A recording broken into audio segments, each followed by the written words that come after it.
在台湾的奥多巴出车祸事故，逐年拢在增加。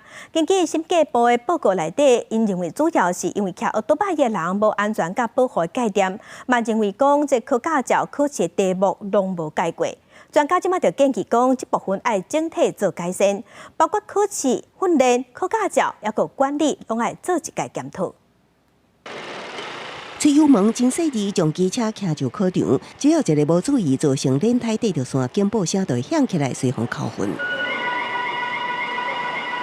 无论是7秒地线平行驾驶、半马纹行人线停止、两段熟识弯顶，拢是机车路考爱考的项目。不过，根据审计部的中央政府总决算审核报告显示，主要调查原因拢是骑机车的人欠安全甲防护观念，认为事故率偏悬，也甲机车路考的方式有关系。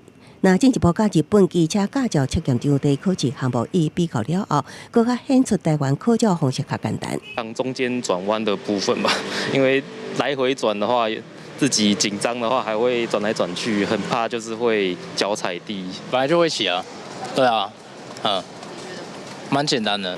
根据交通部统计，机车交通事故件数甲死亡人数已经连5年是全国10大运区之首。今年1到6月，机车死亡人数998人，占交通事故死亡人数1569人的64%。专家认为，交通部最近几年虽然有修法，不过并无解到重点，确实有必要全部检视驾照的训练、考照管理机制。它的检验很粗糙，看说你有没有白头，可是白头要看什么东西？ 交了吗？有没有办法检验？重要的事情是我们上路需要多少的动作？我们在10月底之前也有做一些，你要有一个辨识答对的一个门槛，比如说5题，你要答对4题才可以往下预约。那假如一直都没有答对，你至少要看15题。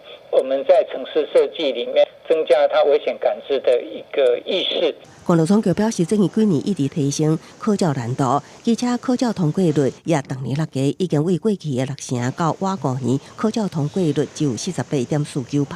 今年3月开始，民众伫有约机车考照，也爱伫机车危险监知教育平台看各种路况影片作答。处理驾照了后，也鼓励到驾训班参加道路安驾训练，除了提供补助，也会当就此有效提升学习安全驾驶观念，甲实际上路的技能。